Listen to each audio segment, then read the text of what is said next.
Hello students, हम आज पढ़ रहे हैं chapter number 3 metals and non metals, lecture number 4 extraction of ores.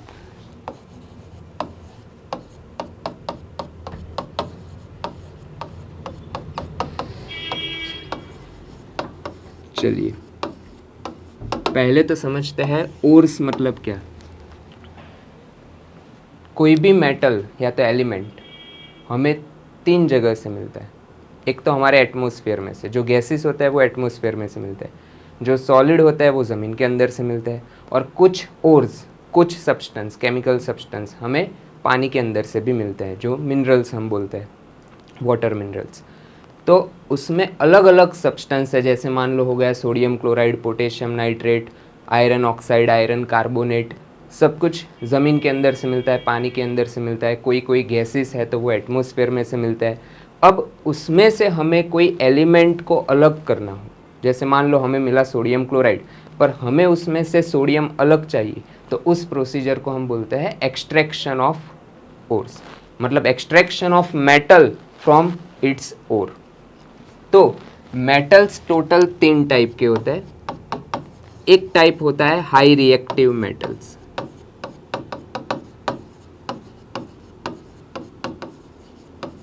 जिसमें हो गया हमारा potassium, sodium, calcium, magnesium, aluminium. ये सारे एलिमेंट्स कैसे हैं तो हाई रिएक्टिव है। एक होता है मिडल रिएक्टिव एलिमेंट,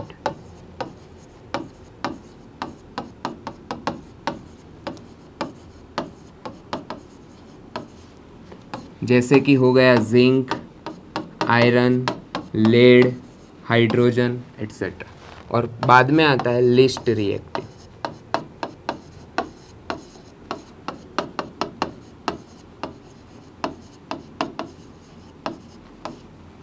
जैसे कि हो गया copper, mercury, silver, gold, platinum. अब जो हाई रिएक्टिव मेटल्स है वो हमें कभी भी डायरेक्ट नहीं मिलेंगे। जैसे पोटेशियम हमें कभी डायरेक्ट नहीं मिलेगा, हमें पोटेशियम के कंपाउंड्स ही मिलेंगे, सोडियम के हमें कंपाउंड्स ही मिलेंगे। जो कंपाउंड्स हमें मिलते हैं हम उसको और बोलते हैं। जैसे मान लो सोडियम का कंपाउंड हो गया सोडियम क्लोराइड, सी वाटर में से हमने अलग कर दिया सोडियम क्लोराइड, जो हम खाते भी है, कॉमन सॉल्ट हम जिसे बोलते हैं, वो सोडियम क्लोराइड में से हमें सोडियम अलग चाहिए। That is called extraction of sodium from sodium chloride. Sodium chloride को हम और बोलेंगे और उसमें से हमें एक्सट्रैक्ट करना है सोडियम। तो जितने भी हाई रिएक्टिव मेटल्स के ओर है, मतलब उसके जो कंपाउंड है, वो कंपाउंड का जो बॉन्ड होता है वो बॉन्ड स्ट्रांग होता है। मतलब हम उसे केमिकल मेथड से या हीट देके तोड़ नहीं सकते। आपको पता होगा चैप्टर 1 में हमने डीकॉम्पोजिशन रिएक्शन के 3 टाइप पढ़े थे। जितने कंपाउंड्स के अंदर बॉन्ड स्ट्रांग होता है उसको तोड़ने के लिए हमें इलेक्ट्रिक करंट की हेल्प लेनी पड़ती है। तो हाई रिएक्टिव मेटल्स को हम कैसे एक्सट्रैक्ट करते हैं, तो उसके लिए हमें प्रोसीजर करनी रहेगी इलेक्ट्रोलिसिस, जिसमें ऐसे एक इलेक्ट्रोलाइटिक सेल का हम यूज़ करते हैं, जिसमें 2 इलेक्ट्रोड होते हैं। एक को हम एनोड बोलते हैं, एक को हम कैथोड बोलते हैं। बैटरी के पॉजिटिव टर्मिनल के साथ जो कनेक्टेड है वो टर्मिनल को हम बोलते हैं एनोड, और बैटरी के नेगेटिव टर्मिनल के साथ जो कनेक्टेड है उस इलेक्ट्रोड को हम बोलते हैं कैथोड। बट फिलहाल जो डायग्राम हमें दिख रहा है उसमें बैटरी का जो लूप है वो फुल्ली कनेक्टेड नहीं है, मतलब सर्किट ब्रेक हुई है। अगर हम सर्किट को कनेक्ट करना चाहते हैं तो हमें यहाँ पे एक सॉल्यूशन भरना पड़ेगा। उस सॉल्यूशन को हम बोलेंगे इलेक्ट्रोलाइट। मतलब एक ऐसा लिक्विड या तो एक ऐसा सॉल्यूशन हमें यहाँ पे पॉर करना है जो करंट को फ्लो करवा सके। हमने लास्ट लेक्चर में देखा था ionic compound and covalent compound के बीच में जो हम डिफरेंशिएट कर रहे थे, उसमें हमने देखा था कि इलेक्ट्रिकली गुड कंडक्टर कौन है। तो जो आयनिक कंपाउंड है, जैसे कि sodium chloride Na+ and Cl-, ये आयनिक कंपाउंड हो चुका है। तो आयनिक कंपाउंड, उसमें भी सोडियम क्लोराइड का अगर आप पाउडर ले आओ सॉलिड फॉर्म, तो वो इलेक्ट्रिसिटी कंडक्ट नहीं कर सकता, क्योंकि सॉलिड में Na+ और Cl- फ्री नहीं होते, कनेक्टेड होते, तो वो करंट पास नहीं करवा पाएंगे। तो हमें क्या लेना पड़ेगा, आइदर सोडियम क्लोराइड का लिक्विड फॉर्म और सोडियम क्लोराइड का aqueous form, they are electrically good conductor. तो हम फिलहाल, हमें सोडियम क्लोराइड को अलग करना है, उसमें से सोडियम अलग चाहिए, तो हम फिलहाल सॉल्यूशन में लेंगे सोडियम क्लोराइड का मोल्टन फॉर्म।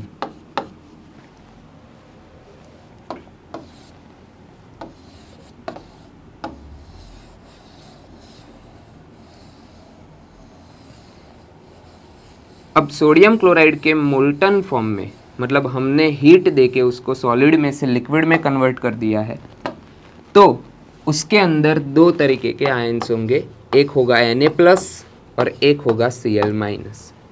जैसे ही हम बैटरी को ऑन करेंगे, बैटरी के पॉजिटिव टर्मिनल से करंट निकलेगा और बैटरी के नेगेटिव टर्मिनल से इलेक्ट्रॉन्स निकलेंगे। और सॉल्यूशन के अंदर क्या होगा, तो कुछ Na+ आयंस होंगे, कुछ Cl- आयंस होंगे। जितने भी Na+ आयंस होंगे वो किसके प्रति अट्रैक्ट होंगे, कैथोड, क्योंकि पॉजिटिव अट्रैक्ट्स टू नेगेटिव, मतलब जितने Na+ होंगे वो सारे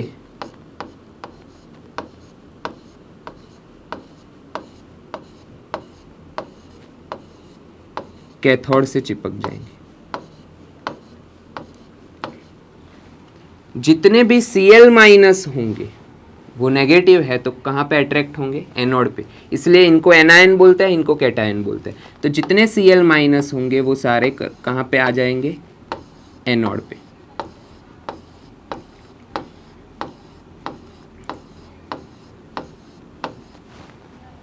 अब Na+ जा चुके हैं कैथोड पे, Cl- आ चुके हैं एनोड पे, तो एट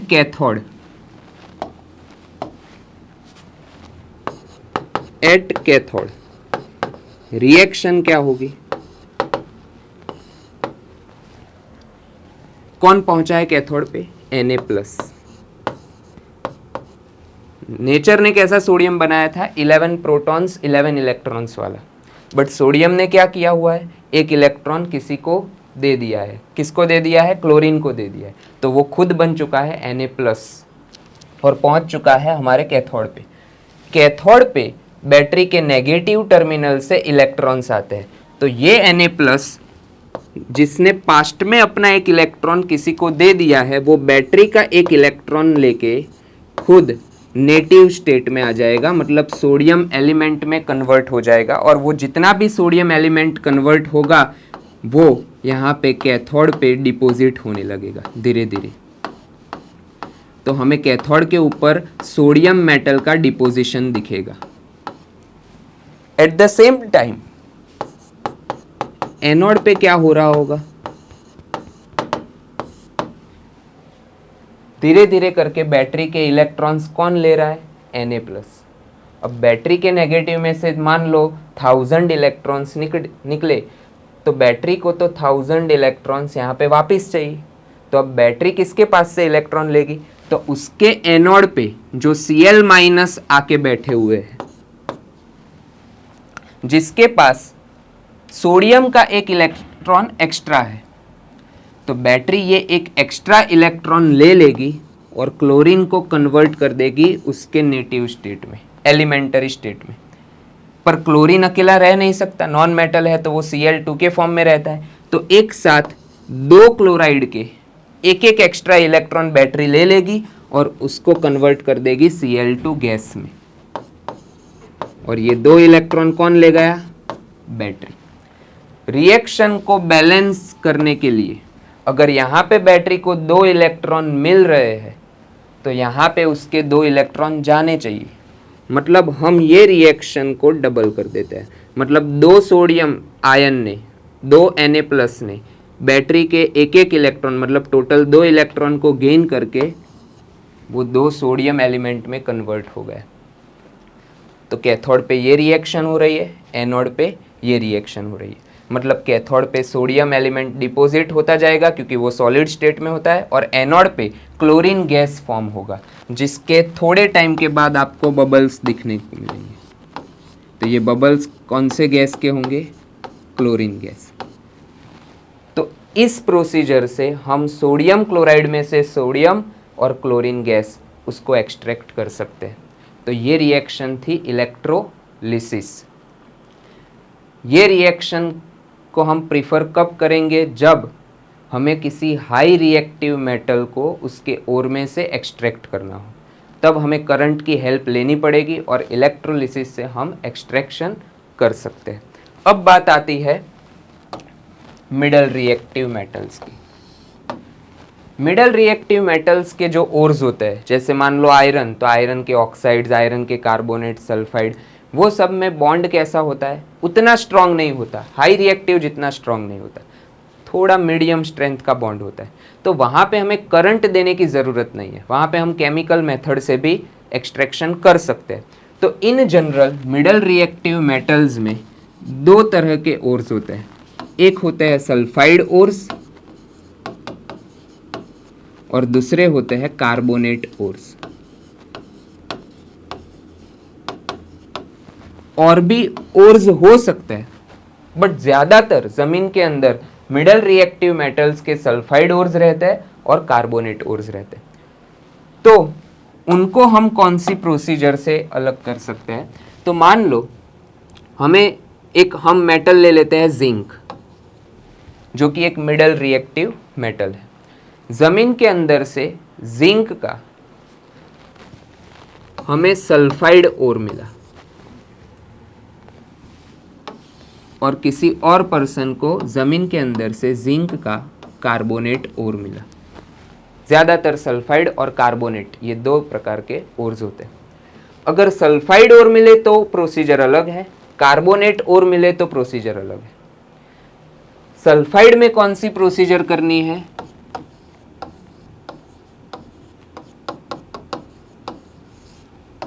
रोस्टिंग। अगर सल्फाइड ओर मिलता है तो रोस्टिंग, और अगर कार्बोनेट ओर मिलता है तो कैल्सिनेशन। नाम याद रखना, प्रोसीजर हम बाद में समझेंगे। अगर सल्फाइड ओर मिले तो रोस्टिंग प्रोसीजर करनी है, कार्बोनेट ओर मिले तो कैल्सिनेशन प्रोसीजर करनी है। अब रोस्टिंग का मतलब क्या? तो रोस्टिंग मतलब हीटिंग, और कैल्सिनेशन का मतलब भी हीटिंग। अच्छा, तो डिफरेंस क्या है दोनों के बीच में? अगर आप किसी चीज को हीट दे रहे हो इन प्रेजेंस ऑफ एयर,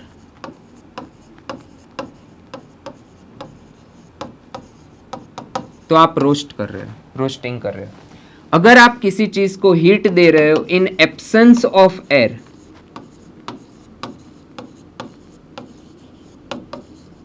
तो मतलब आप कैल्सिनेशन कर रहे हो। बस इतना ही डिफरेंस है। अगर सल्फाइड ओर मिले तो उसको हीट देनी है but in presence of air, अगर कार्बोनेट ओर मिले तो उसको भी हीट ही देनी है but in absence of air. अब ऐसा करने से प्रोसीजर क्या होगी? मान लो जिंक सल्फाइड जो कि जमीन के अंदर से मिला है, सॉलिड होगा, उसको हम एयर की प्रेजेंस में हीट दे रहे हैं, तो एयर का ऑक्सीजन गैस उसके साथ रिएक्ट करेगा। जब ऑक्सीजन रिएक्ट करेगा तो वो दोनों के ऑक्साइड बना देगा, जिंक का और सल्फर का। तो जिंक का ऑक्साइड मिलेगा ZnO, मेटल ऑक्साइड है तो ऑलवेज सॉलिड, और सल्फर का ऑक्सीजन मिलेगा SO2, जो कि नॉन मेटालिक ऑक्साइड है तो ऑलवेज गैस। रिएक्शन को बैलेंस करने के लिए यहाँ पे ऑक्सीजन अकेला है तो उसको ऑड में से इवन करने के लिए हम डबल कर रहे हैं, तो जिंक डबल हो गया तो यहाँ पे भी जिंक डबल, तो सल्फर डबल हो गया तो यहाँ पे सल्फर भी डबल, तो ऑक्सीजन राइट साइड 2 + 4 6 हो गए, तो यहाँ पे 3 2 6। ये हमने बैलेंसिंग किया। अगर मान लो कार्बोनेट और मिला होता तो हम क्या करते? हीट देते। जमीन के अंदर से मिला है तो होगा सॉलिड, बट हम हीट देते कैसे? In absence of air. In absence of air सिर्फ उसको हीट ही मिलेगी, कोई रिएक्ट करने नहीं आएगा उसके साथ। तो जब कार्बोनेट को हीट मिलती है तो कार्बोनेट ब्रेक डाउन होता है, जब कार्बोनेट ब्रेक डाउन होता है तो अंदर से CO2 गैस निकल जाता है और लास्ट में हमें क्या मिलता है, ZnO प्लस CO2। इसका फिजिकल स्टेट सॉलिड, इसका physical state gas. Metal oxides are always solid, non metallic oxides are always gas. तो ये था रोस्टिंग, ये था कैल्सिनेशन। याद क्या रखना है, सल्फाइड ओर मिले तो रोस्टिंग करना है और कार्बोनेट ओर मिले तो कैल्सिनेशन करना है। मतलब सल्फाइड ओर में इन प्रेजेंस ऑफ एयर हम हीट देंगे, कार्बोनेट ओर में इन एब्सेंस ऑफ एयर हम हीट देंगे। बट मान लो आपको सल्फाइड मिला या तो आपको कार्बोनेट मिला, सल्फाइड में आपने रोस्टिंग किया या तो कार्बोनेट में आपने कैल्सिनेशन किया, आपकी फाइनल प्रोडक्ट क्या रहेगी ये रिएक्शन करने के बाद, जिंक ऑक्साइड। मतलब आपको जमीन के अंदर से जिंक सल्फाइड मिला तो आपने रोस्टिंग करके उसका जिंक ऑक्साइड बना दिया। अगर आपको जमीन के अंदर से कार्बोनेट और मिला तो आपने कैल्सिनेशन करके उसका जिंक ऑक्साइड में कन्वर्जन कर दिया। अब फाइनली जिंक ऑक्साइड हमारे पास जो आ चुका है, तो अब जिंक ऑक्साइड में से हमें अब फाइनली कन्वर्ट क्या करना है, जिंक। हमें तो एक्सट्रैक्ट करना है ना जिंक को।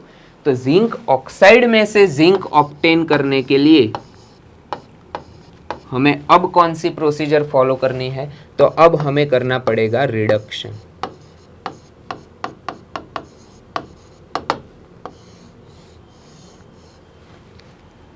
क्योंकि जिंक ऑक्साइड में से हमें ऑक्सीजन को हटा देना है। Removal of oxygen is considered as reduction.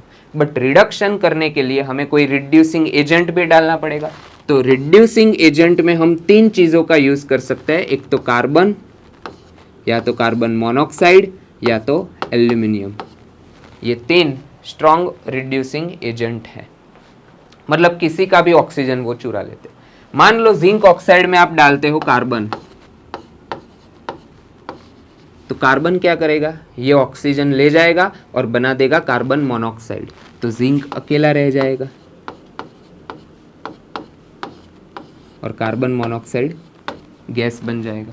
मान लो आप कार्बन नहीं यूज करते हो, आप जिंक ऑक्साइड में डालते हो कार्बन मोनोऑक्साइड, तो कार्बन मोनोऑक्साइड भी कैसा ऑक्साइड है, अनस्टेबल। उसको तो CO2 बनाना था, वो तो मजबूरी में वो CO बना है, तो वो भी CO2 बनाने के लिए जिंक का ऑक्सीजन ले जाएगा, तो जिंक अकेला रह जाएगा इन फॉर्म ऑफ Zn, और CO कार्बन मोनोऑक्साइड ये ऑक्सीजन ले जाके क्या बनाएगा, CO2 gas, carbon dioxide gas. मान लो आप एल्यूमिनियम का यूज करते हो, aluminium is more reactive than any middle reactive element, क्योंकि एल्यूमिनियम हाई रिएक्टिव है। तो एल्यूमिनियम क्या करेगा, वो खुद ज्यादा रिएक्टिव है, तो जिंक का ऑक्सीजन वो खुद ले जाएगा और बनाएगा एल्यूमिनियम ऑक्साइड, तो उस केस में भी जिंक क्या रह जाएगा, अकेला, और बन जाएगा एल्यूमिनियम ऑक्साइड। बट ये रिएक्शन को हम ज़्यादातर प्रिफर नहीं करते हैं। उसका रीज़न, क्योंकि एक मेटल को ऑब्टेन करने के लिए हमने दूसरी प्योर मेटल को बिगाड़ा। जिंक ऑक्साइड में से जिंक ऑब्टेन करने के लिए हमने प्योर एल्यूमिनियम को एल्यूमिनियम ऑक्साइड में कन्वर्ट किया। तो जब तक हमारे पास कोई अदर ऑप्शन ना हो तभी हम एल्यूमिनियम को यूज़ करेंगे एज अ रिड्यूसिंग एजेंट। और ऐसा कहाँ पे होता है, तो जो रेलवे ट्रैक्स होते हैं जिसके अंदर प्योर आयरन हम यूज़ करते हैं, वो pure iron 24/7 expose to atmosphere रहता है। उसके ऊपर बारिश का पानी भी गिरता है, 24/7 वो एयर के कांटेक्ट में रहता है, उसको मॉइस्चर भी मिलता है, तो वहाँ पे रस्टिंग होने के चांसेस सबसे ज़्यादा है। तो रेलवे ट्रैक में जब रस्टिंग हो जाता है, मतलब उसका आयरन जब कन्वर्ट हो जाता है Fe2O3 में, तब हम एक रिएक्शन करते हैं जिसका नाम है थर्माइट प्रोसेस, थर्मिट रिएक्शन। वो थर्मिट रिएक्शन में हम क्या करते हैं, एल्यूमिनियम रॉड को कांटेक्ट में लाके हीट देते हैं। जबकि aluminium is more reactive than Fe, तो एल्यूमिनियम क्या करेगा, उसका ऑक्सीजन ले जाएगा और वहाँ पे प्योर Fe को एक्सट्रैक्ट कर देगा, और ये मोल्टन Fe वापस रेलवे पे उसके ट्रैक पे जॉइंट हो जाएगा। तो इस तरीके से हम रस्टेड आयरन को वापस आयरन में कन्वर्ट करता है बाय थर्मेट प्रोसेस। तो ये रिएक्शन आपको याद रखनी है, इसे बोलते हैं थर्मेट रिएक्शन, जिसमें हमने एल्यूमिनियम को as a reducing agent use किया है। आपने चैप्टर 1 में रेडॉक्स रिएक्शन पढ़ा था, oxidation reduction reaction. Aluminium obtains the oxygen, तो इसका खुद का क्या हुआ, oxidation. And Fe2O3 loses the oxygen, तो उसका क्या हुआ, रिडक्शन। मतलब हमने रिडक्शन करवाया किसका, Fe2O3 का। बट ये रिडक्शन किया किसने, एल्यूमिनियम ने। तो aluminium is reducing agent here. तो जब मिडल रिएक्टिव एलिमेंट मिले, तो मिडल रिएक्टिव एलिमेंट के दो तरीके के ओर्स होते हैं, एक होता है सल्फाइड ओर, एक होता है कार्बोनेट ओर। सल्फाइड ओर मिले तो रोस्टिंग करना है, कार्बोनेट ओर मिले तो कैल्सिनेशन करना है। रोस्टिंग मतलब क्या, heating process in presence of oxygen. Calcination मतलब क्या, heating process in absence of oxygen. मतलब यहाँ पे कार्बोनेट के साथ रिएक्ट करने कोई नहीं आएगा, यहाँ पे सल्फाइड के साथ रिएक्ट करने ऑक्सीजन आएगा। ऑक्सीजन रिएक्ट करने आएगा तो जिंक का भी ऑक्साइड मिलेगा, सल्फर का भी ऑक्साइड मिलेगा। यहाँ पे रिएक्ट करने कोई नहीं आया, बट हीट की वजह से कार्बोनेट ब्रेक डाउन होकर CO2 गैस रिलीज हो जाएगा और जिंक ऑक्साइड मिलेगा। मतलब रोस्टिंग करो या कैल्सिनेशन, हमें फाइनली क्या मिलने वाला है, जिंक ऑक्साइड, जिसका हम ऐसे रिडक्शन करने के बाद जिंक को एक्सट्रैक्ट कर सकते हैं। तो मिडल रिएक्टिव एलिमेंट का एक्सट्रैक्शन हम ये प्रोसीजर फॉलो करके करते हैं। अब बात आती है लिस्ट रिएक्टिव मेटल्स। इनकी रिएक्टिविटी इतनी कम है कि अगर हम ये दोनों की बात करें तो इसके ज़्यादातर हमें ज़मीन के अंदर से सल्फाइड ओर्स ही मिलते हैं। जैसे कि हम कॉपर की बात करें तो कॉपर का ज़्यादातर ओर मिलता है कॉपर ग्लांस Cu2S।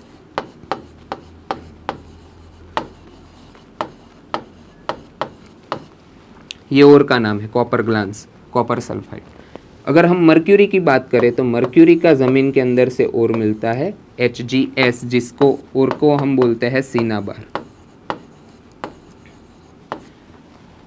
ये तीन इतने कम रिएक्टिव है कि वो अपने ओरिजिनल स्टेट में ही मिलते हैं। जमीन के अंदर रह के भी वो किसी के साथ रिएक्ट नहीं करते।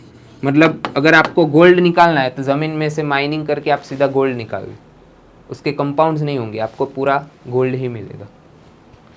तो अब बात करनी है सिर्फ इन दोनों की। मान लो ज़मीन में से हमें मिला कॉपर ग्लांस,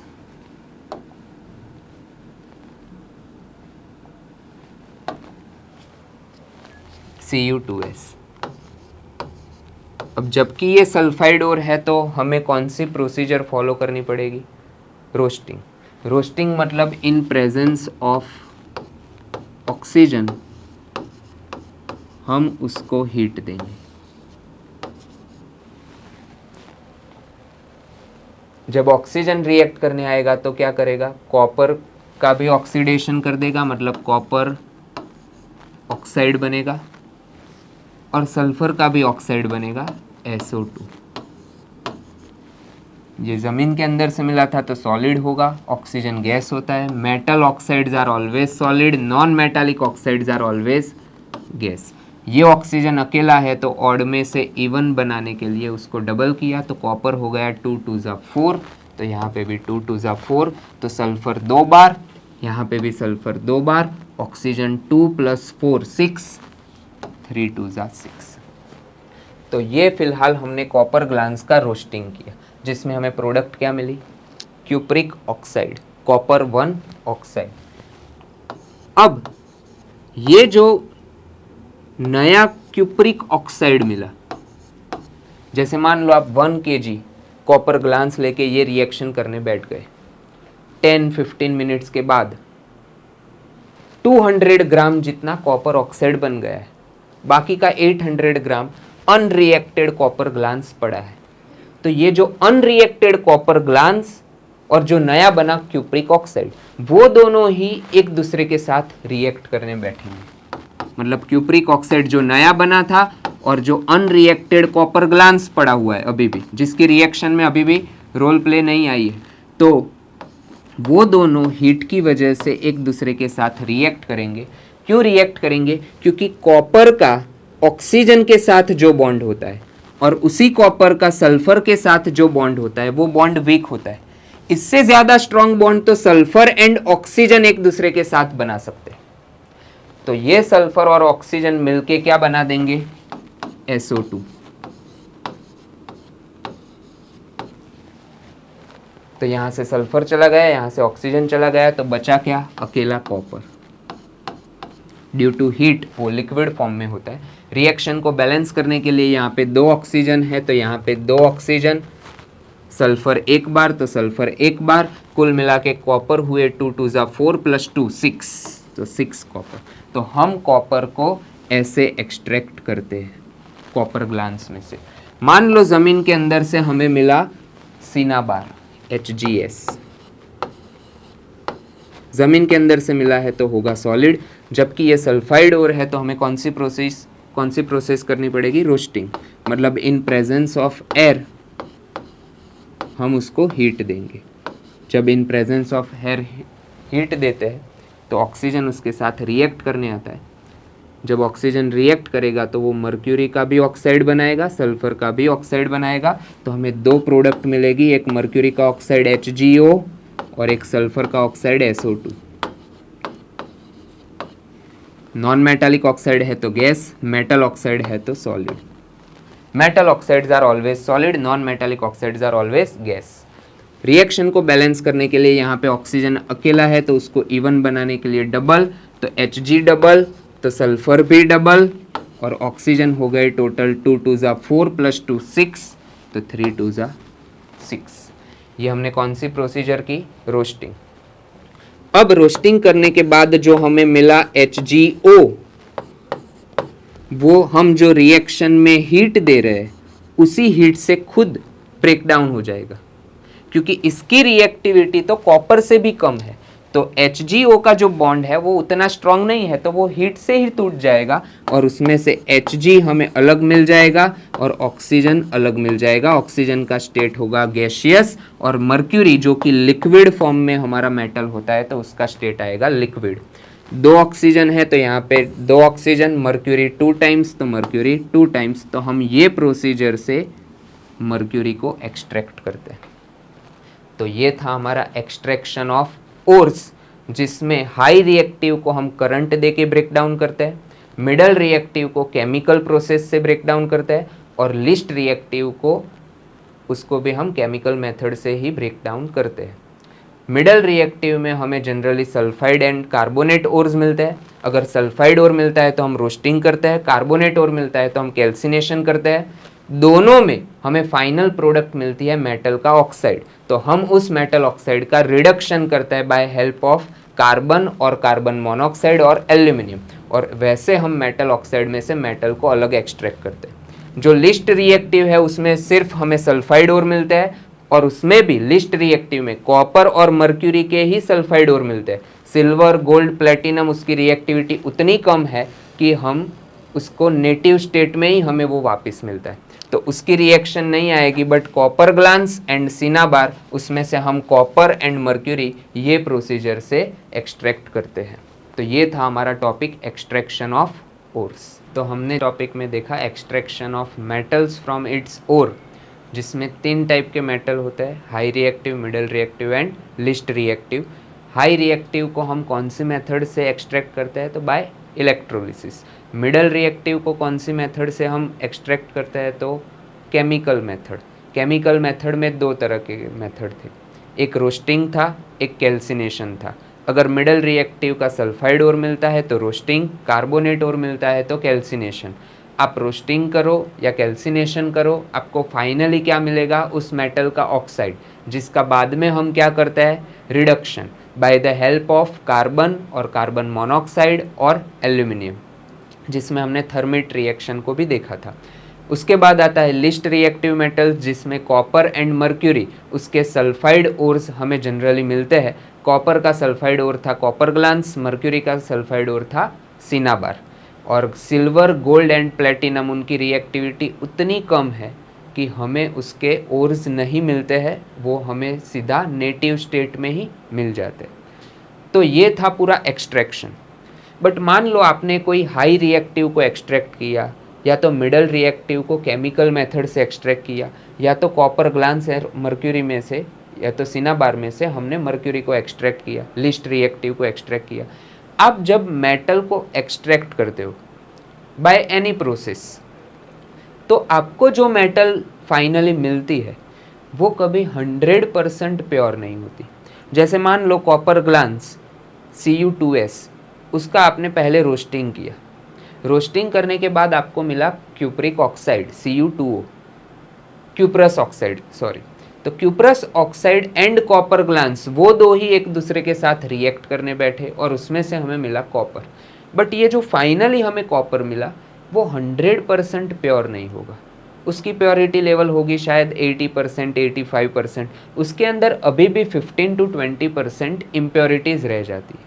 तो फाइनली मेटल ऑब्टेन करने के बाद हमें उस मेटल को प्योरीफाई करना पड़ता है, रिफाइन करना पड़ता है। तो हमारा नेक्स्ट टॉपिक है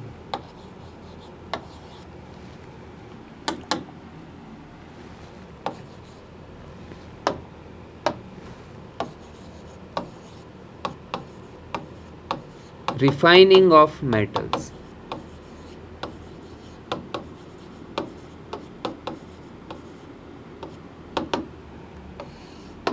जैसे हम फिलहाल एग्जाम्पल ले रहे हैं कॉपर का, हमने कॉपर ग्लांस में से कॉपर को एक्सट्रैक्ट कर दिया है।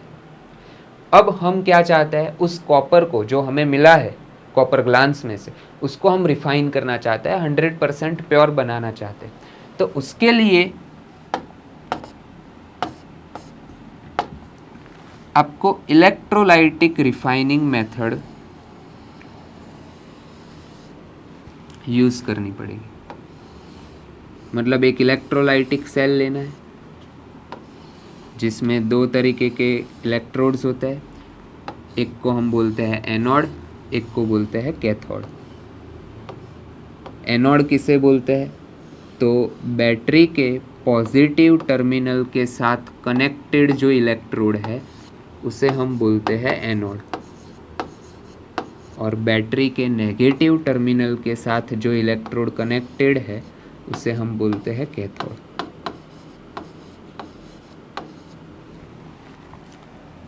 बैटरी के पॉजिटिव टर्मिनल में से क्या निकलता है, करंट। बैटरी के नेगेटिव टर्मिनल से क्या निकलेगा, इलेक्ट्रॉन्स। बट ये तभी हो पाएगा जब लूप हमारी क्लोज होगी, जो कि फिलहाल नहीं है। तो ये सर्किट को क्लोज करने के लिए हमें यहाँ पे एक सॉल्यूशन भरना पड़ेगा, जिस सॉल्यूशन को हम कॉमनली बोलते हैं इलेक्ट्रोलाइट। फिलहाल ये पूरा मैकेनिज्म हम किसके लिए कर रहे हैं, कॉपर को रिफाइन करने के लिए। तो जब रिफाइनिंग पर्पस के लिए हम ये इलेक्ट्रोलाइटिक सेल ले रहे हैं, तो उसके अंदर आपको याद रखना है कि कैथोड के ऊपर कोई प्योर कॉपर का सैंपल आपको लगाना है।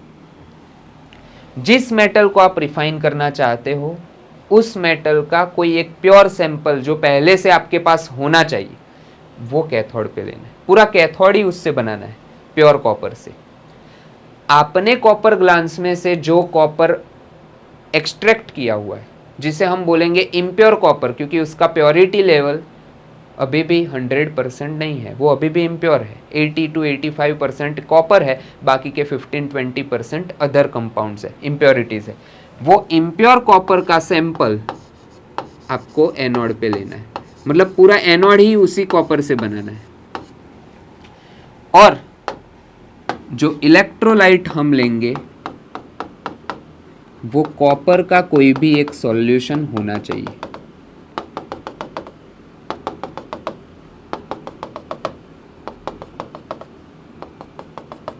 मान लो हमने कॉपर का सॉल्यूशन ले लिया, कॉपर सल्फेट CuSO4 एक्वियस, जो कि ब्लू कलर का होता है, जिसे हम कॉमनली बोलते हैं ब्लू विट्रियोल। तो पूरा मैकेनिज्म आप देख लीजिए। एनोड पे क्या लगाना है, जिस मेटल को आप प्योरीफाई करना चाहते हो उस मेटल का इम्प्योर सैंपल जो कि आपने एक्सट्रैक्ट करके आपको मिला है किसी और में से। कैथोड पे क्या लेना है, तो उसी मेटल का कोई प्योर सैंपल जो पहले से आपके पास होना चाहिए। और इलेक्ट्रोलाइट कौन लेना है, तो जिस मेटल को आप प्योरीफाई करना चाहते हो उसी का कोई भी सॉल्ट सॉल्यूशन। मान लो आपको ज़मीन में से मिला जिंक कार्बोनेट, आपने उसका कैल्सिनेशन किया और मिला आपको जिंक ऑक्साइड, आपने उसका रिडक्शन किया और आपको फाइनली मिला जिंक। बट ये आपको जो जिंक मिला है वो 100% प्योर नहीं होगा। अब आप उसे रिफाइन करना चाहते हो, प्योरीफाई करना चाहते हो, तो आपको ये सेल में एनोड किसका लेना है, आपको जो जिंक मिला उसका इम्प्योर जिंक का सैंपल वो एनोड पे लगाना है। कोई दूसरा प्योर जिंक का सैंपल आपको कैथोड पे लगाना है जो आपके पास पहले से होना चाहिए। और जिंक का कोई भी सॉल्ट सॉल्यूशन, चाहे जिंक सल्फेट ले लो, जिंक नाइट्रेट ले लो, कोई भी जिंक का salt solution as an electrolyte आपको यूज करना है। तो एनोड पे इम्प्योर सैंपल, कैथोड पे प्योर सैंपल और इलेक्ट्रोलाइट उसी मेटल का कोई भी सॉल्ट सॉल्यूशन। ये मैकेनिज्म आपको लेना है। अब फिलहाल हमने कॉपर का प्योर सैंपल कैथोड पे ले लिया है, इम्प्योर सैंपल एनोड पे ले लिया है और इलेक्ट्रोलाइट ले लिया है कॉपर सल्फेट। जैसे ही यहाँ से आप स्विच ऑन करोगे बैटरी स्टार्ट होगी, बैटरी के पॉजिटिव में से करंट निकलेगा, बैटरी के नेगेटिव में से इलेक्ट्रॉन्स निकलेंगे। ये पूरा एनोड पॉजिटिव चार्ज्ड हो जाएगा, पूरा कैथोड नेगेटिव चार्ज्ड हो जाएगा। सॉल्यूशन में आपको दो तरीके के आयंस भी मिलेंगे, एक होगा कॉपर आयन Cu+2, दूसरा होगा सल्फेट आयन SO4-2, जिसमें से आप इसे बोल सकते हो कैटायन, इसे बोल सकते हो एनायंस, क्योंकि ये कहाँ पे अट्रैक्ट होने वाला है, Cu+2 कैथोड पे, ये कहाँ पे अट्रैक्ट होने वाला है, एनोड पे। So this is anion, this is cation. तो जितने भी सॉल्यूशन में Cu+2 घूम रहे होंगे वो सारे Cu+2, जैसे हम ये सिंबल Cu+2 को दे रहे हैं, तो जितने भी Cu+2 सॉल्यूशन में होंगे वो सारे कैथोड पे जाएंगे और कैथोड से चिपक जाएंगे।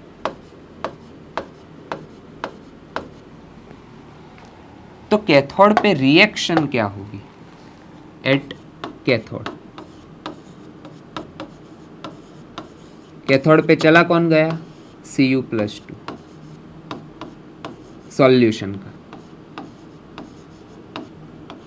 उसने पास्ट में 2 इलेक्ट्रॉन्स किसी को लूज कर दिए, पर अब उसको इलेक्ट्रॉन्स कहाँ से मिल रहे हैं, बैटरी में से इलेक्ट्रॉन्स उसे मिल रहे हैं। तो Cu+2 उसने जो पास्ट में 2 इलेक्ट्रॉन्स लूज किए थे वो वापस गेन कर लेगा, बैटरी के 2 इलेक्ट्रॉन गेन कर लेगा और वापस कौन से स्टेट में आ जाएगा, एलिमेंटरी स्टेट, कॉपर मेटल में कन्वर्ट हो जाएगा। और वो कॉपर मेटल धीरे धीरे आपको कहाँ पे डिपॉजिट होती हुई दिखेगी, इस कैथोड पे आपको वो कॉपर मेटल का डिपोजिशन धीरे धीरे देखने को मिलेगा। मतलब सॉल्यूशन का कॉपर Cu+2 बैटरी के 2 इलेक्ट्रॉन लेके खुद Cu में कन्वर्ट हो रहा है और वो Cu डिपोजिट हो रहा है कैथोड पे। मतलब सॉल्यूशन का Cu+2 धीरे धीरे कम हो रहा है। सल्फेट तो उतना ही है, पर कॉपर की कॉन्सेंट्रेशन, Cu+2 आयन की कॉन्सेंट्रेशन सॉल्यूशन में से कम हो रही है, इसके नंबर्स कम होते जा रहे हैं। तो एनोड का कॉपर, जो कि हमने एक इम्प्योर कॉपर का सैंपल लगाया हुआ है, तो एनोड का कॉपर क्या करेगा, तो एट द सेम टाइम अगर हम एनोड की प्रोसेस देखें, एट एनोड पे आपने क्या लगाया हुआ है, इम्प्योर कॉपर का सैंपल Cu सॉलिड। वो कॉपर क्या करेगा, सॉल्यूशन में इसकी कॉन्सेंट्रेशन बढ़ रही है तो इसके साथ जुड़ने के लिए वो खुद एनोड का कॉपर खुद कहाँ पे जाएगा, सॉल्यूशन में जाएगा। बट उसे पता है कि हम Cu रह के SO4-2 के साथ बॉन्डिंग नहीं कर सकते, हमें Cu+2 में कन्वर्ट होना पड़ेगा। तो वो कॉपर क्या करेगा, बैटरी को 2 इलेक्ट्रॉन्स वापस कर देगा, खुद के 2 इलेक्ट्रॉन वापस कर देगा और खुद क्या बन जाएगा, Cu+2 में कन्वर्ट हो जाएगा और 2 इलेक्ट्रॉन्स किसे मिल जाएंगे, बैटरी को। मतलब बैटरी तो न्यूट्रल स्टेज पे है, उसके तो 2 इलेक्ट्रॉन गए और उसको 2 इलेक्ट्रॉन वापस भी मिल गए। 2 इलेक्ट्रॉन कौन ले गया, ये Cu+2 आयन जो कि सॉल्यूशन में था और खुद कन्वर्ट हो गया कॉपर में। सॉल्यूशन में इसकी कॉन्सेंट्रेशन डाउन होती गई तो एनोड का कॉपर सॉल्यूशन में आने के लिए क्या कर रहा है, खुद Cu+2 में कन्वर्ट हो रहा है और 2 इलेक्ट्रॉन बैटरी को दे रहा है। तो ये वाला कॉपर अब कहाँ पे जाएगा, सॉल्यूशन में SO4-2 के साथ बॉन्ड करने के लिए। मतलब आप मैकेनिज्म समझो, सॉल्यूशन का कॉपर कैथोड पे जा रहा है और एनोड का कॉपर सॉल्यूशन में आ रहा है। तो धीरे धीरे आपको ये कैथोड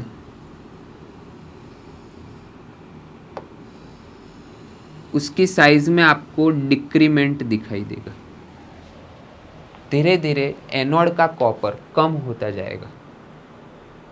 बट हमें पता है कि एनोड पे हमने जो कॉपर का सैंपल लगाया था वो 100% कॉपर नहीं था, 80% कॉपर था, 20% अदर इम्प्योरिटीज थी और वो इम्प्योरिटीज को SO4-2 से कोई लेना देना नहीं है। तो वो इम्प्योरिटीज कहाँ पे जाके बैठेगी, बॉटम पे।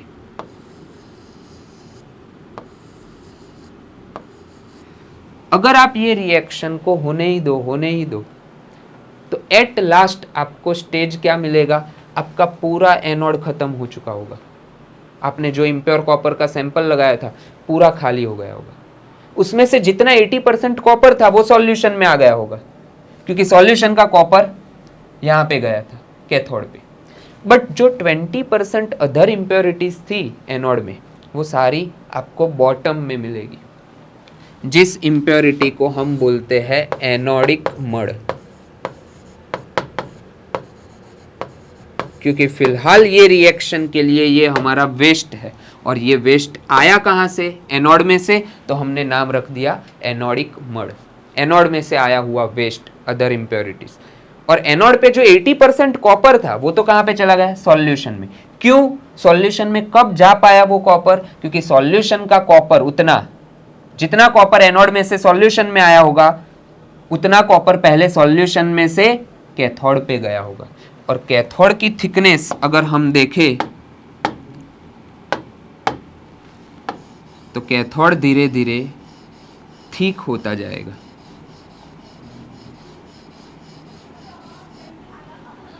मतलब एट लास्ट हम ऐसा कह सकते हैं कि एनोड का जितना कॉपर सैंपल था वो सारा कॉपर सैंपल शिफ्ट हो गया कैथोड पे और उसमें जितनी इम्प्योरिटीज थी 15-20% वो सारी इम्प्योरिटीज सेल के बॉटम में रह गई।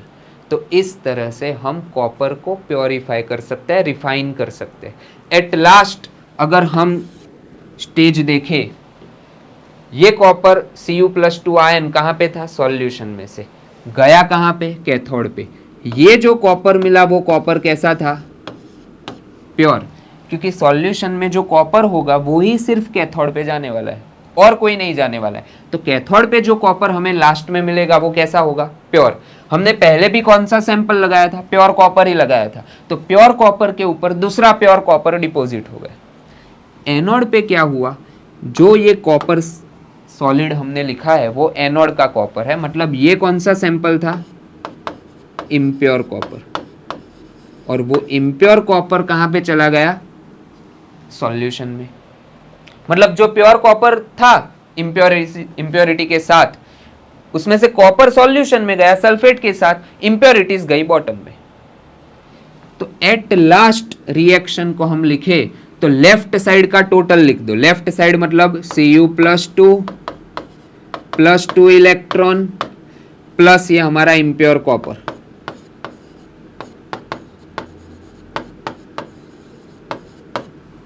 ये टोटल क्या शो कर रहा है, एनोड एंड कैथोड के रिएक्टेंट्स गिव्स।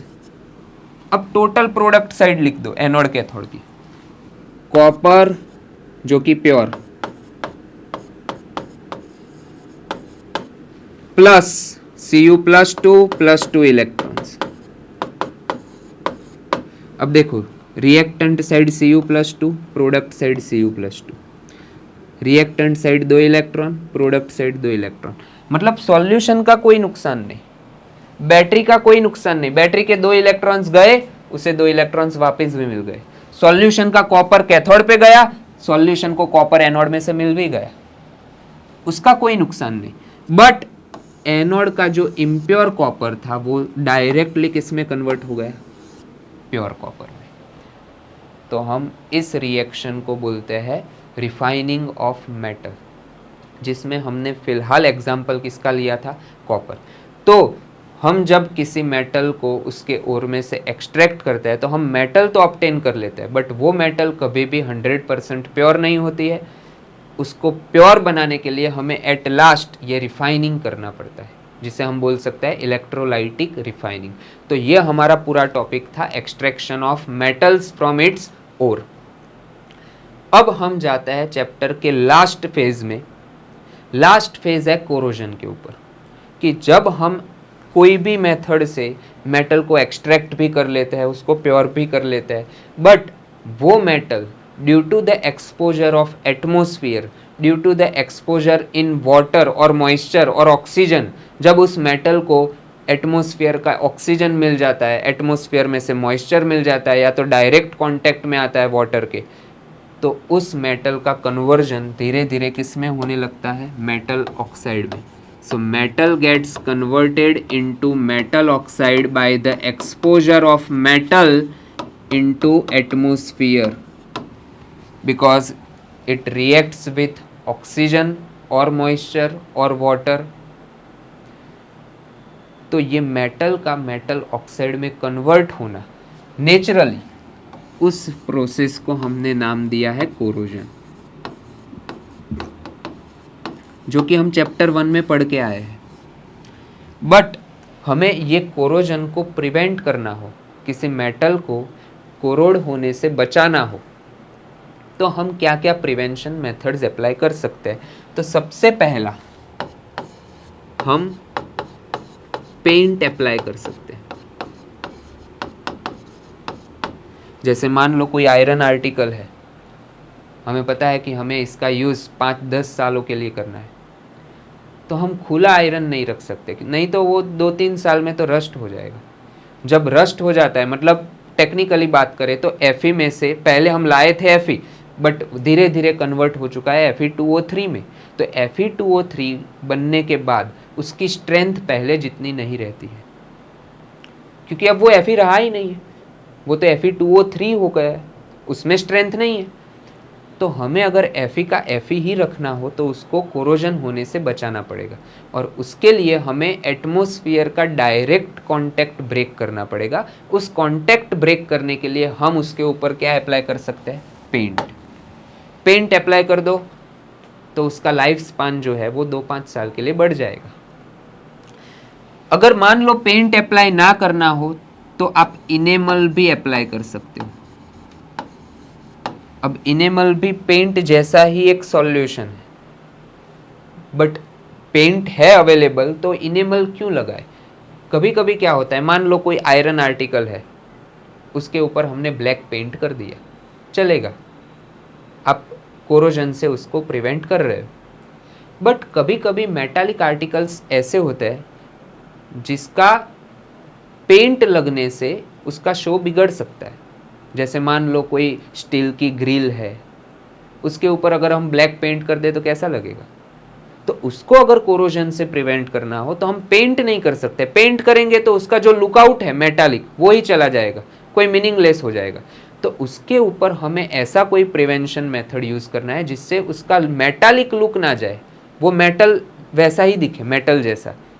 तो उसके ऊपर एक ट्रांसपेरेंट लेयर अगर हमें लगाना हो तो हमें इनेमल अप्लाई करना चाहिए। इनेमल के बाद आता है इनहिबिटर्स।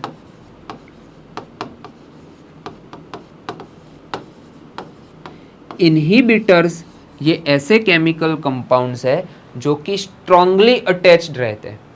मान लो आपने किसी आयरन के ऊपर पेंट लगा दिया या इनेमल लगा दिया, तो आप 2-5 साल तक कोरोजन को प्रिवेंट कर पाओगे। बट इनहिबिटर्स ऐसी जगह पे लगाए जाते हैं जहाँ पे वो मेटालिक सरफेस 24/7 वाटर के कांटेक्ट में रहने वाली हो या 24/7 एटमॉस्फेयर के कांटेक्ट में रहने वाली हो। जैसे कि ये जो बड़ी बड़ी रिफाइनरीज होती है जिसमें बड़े बड़े पेट्रोल और डीजल के टैंक होते हैं, सिलोज होते हैं, तो वो मेटालिक सिलोज को कोरोजन से प्रिवेंट करने के लिए अंदर से इनहिबिटर्स लगाते हैं।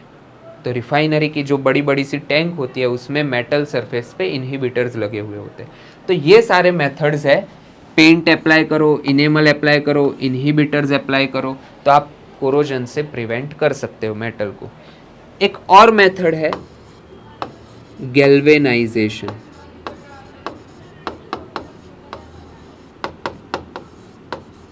गैल्वेनाइजेशन मतलब क्या?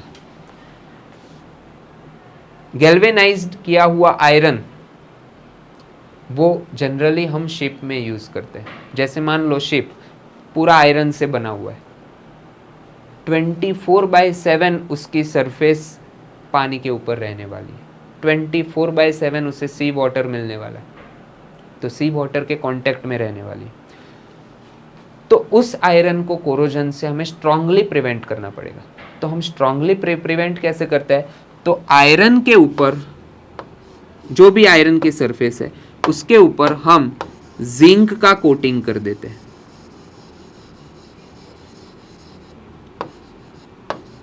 जिंक मेटल का सिर्फ एक लेयर लगा देते हैं। अब लेयर कैसे लगेगा? तो आयरन को कैथोड पे रखना है और उसके ऊपर जिंक डिपॉजिट करवाना है। हमने लास्ट में देखा था इलेक्ट्रोलाइटिक प्रोसेस, तो उसमें कैथोड पे आयरन रॉड लगाना है और सॉल्यूशन लेना है जिंक का, ताकि जिंक कैथोड पे जाए और डिपॉजिट हो जाए। तो जितना भी आयरन मटेरियल होगा उसके ऊपर पूरा जिंक का सरफेस बन जाएगा, जिंक का कोटिंग हो जाएगा। इस प्रोसेस को हमने नाम दिया है गैल्वेनाइजेशन। जिंक का कोटिंग हो जाता है, बाद में जब ये रॉड या तो ये आर्टिकल वाटर के कांटेक्ट में आता है तो रस्टिंग आयरन का नहीं होगा, किसका होगा? जिंक का होगा। और जिंक रस्ट होके क्या कन्वर्ट हो जाएगा? Zinc oxide. But zinc oxide का नेचर है स्टिकी। जिंक ऑक्साइड बनने के बाद वो यहां से निकल नहीं जाएगा, वो इसकी सरफेस पे ही चिपका रहेगा। तो पूरा जिंक जो हमने कोट किया हुआ है वो धीरे धीरे किस में कन्वर्ट हो रहा है? जिंक ऑक्साइड में। और जिंक ऑक्साइड पूरी जिंदगी यहां पे ही चिपका रहेगा। तो वो जिंक ऑक्साइड फर्दर कोरोजन बाद में नहीं होने देगा, मतलब हमारा जो अंदर आयरन आर्टिकल है वो सेफ ही रहेगा। तो इस गैल्वेनाइजेशन से भी हम कोरोजन को प्रिवेंट कर सकते हैं। एक और मेथड है गैल्वेनाइजेशन जैसी, एनोडाइजिंग। जो मेथड हम एल्यूमिनियम को कोरोजन से प्रिवेंट करने के लिए यूज करते हैं। हम क्या करते हैं? एल्यूमिनियम की सरफेस पे एल्यूमिनियम ऑक्साइड चिपका देते हैं। अब एल्यूमिनियम ऑक्साइड भी स्टिकी है नेचर वाइज, तो एल्यूमिनियम ऑक्साइड चिपका देते हैं। अब बाद में कितना भी ऑक्सीजन आए सरफेस पे तो कौन है? Aluminium oxide. एल्यूमिनियम ऑक्साइड और ज्यादा ऑक्सीजन लेके क्या करेगा? तो मतलब वहां पे रस्टिंग प्रोसेस बंद हो जाती है। मतलब मेटल, एल्यूमिनियम मेटल को हमने ढक दिया एल्यूमिनियम ऑक्साइड से, तो उस प्रोसेस को हम बोलते हैं एनोडाइजिंग। और भी कई सारी मेथड्स है, जैसे हम एलॉयज बना सकते हैं। जैसे कि बेस्ट एग्जांपल हम ले, बहुत पहले हम वेसल्स किसके यूज करते थे? कॉपर के। बट कॉपर में, अब कॉपर के वेसल्स हम यूज क्यों करते हैं? क्योंकि कॉपर की थर्मल कंडक्टिविटी ज़्यादा होती है और थोड़ा बहुत स्ट्रेंथ उसका उतना ज़्यादा नहीं है, बट थोड़ा बहुत स्ट्रेंथ भी है। वैसे आयरन की कंपैरिजन में कॉपर बहुत ही वीक मेटल है, उतना स्ट्रेंथ वाला नहीं है, बट उसकी थर्मल कंडक्टिविटी की वजह से हम कॉपर का यूज़ यूटेंसिल्स में करते थे। अब प्रॉब्लम क्या होती थी कि कॉपर, उसका कोरोजन होके उसके ऊपर ब्लैक स्पॉट, ग्रीन स्पॉट्स ऐसा बन जाता था कोरोजन होने के बाद। तो उसको हमने कोरोजन से प्रिवेंट करने के लिए उसका एलॉय बना दिया। जैसे कि कॉपर में अगर आप जिंक डालो और दोनों को मिक्स कर दो अच्छे से, तो उस एलॉय का हमने नाम रखा है ब्रास, जिसे हम गुजराती में क्या बोलते हैं, पित्तल। तो बहुत पहले कॉपर यूज करते थे, फिर बाद में हम ब्रास यूज करना स्टार्ट कर दिए। अब ब्रास बनाने के बाद हुआ क्या, कॉपर की जो थर्मल कंडक्टिविटी है वो तो वैसी की वैसी ही है, बट जिंक ऐड करने से वो कॉपर का जो कोरोजन होता था उतना अब कोरोजन नहीं होता है। प्लस मान लो कि कॉपर का कोई लोटा हमारे पास हो, गिर जाए तो उसको डैमेज हो सकता है क्योंकि कॉपर की उतनी स्ट्रेंथ नहीं है। बट ब्रास के अंदर जिंक डालने से स्ट्रेंथ भी बढ़ गई, तो ब्रास की स्ट्रेंथ कॉपर से भी ज्यादा है, तो हम ब्रास यूज करने लगे। हमने एक और एलॉय बनाया, कॉपर में टिन डाला और उसका जो कॉम्बिनेशन बना उसे हम बोल रहे हैं ब्रॉन्ज, गुजराती में अगर बोले तो कांसू। तो हमारे घर पे शायद पॉसिबल है कि कॉपर के भी पुराने यूटेंसिल्स हो, ब्रास के भी हो, ब्रॉन्ज के भी हो। तो ये ब्रास एंड ब्रॉन्ज वो कॉपर के एलॉय है जो कोरोजन से प्रिवेंट करते हैं। मान लो कॉपर है तो वो 5-10 ईयर्स में उसका कोरोजन हो जाएगा, तो ब्रास और ब्रॉन्ज का कोरोजन होने में थोड़ी देर लगती है, 15-20 ईयर्स में वो कोरोड होता है। तो ये डिफरेंट मेथड से हम कोरोजन से प्रिवेंट कर सकते हैं। तो बस हमारे चैप्टर में इतना ही था। टोटल 4 फेज़ में हमने चैप्टर को कवर किया है। आई होप सो कि आपको थोड़ी बहुत हेल्प मिल गई होगी। Thank you.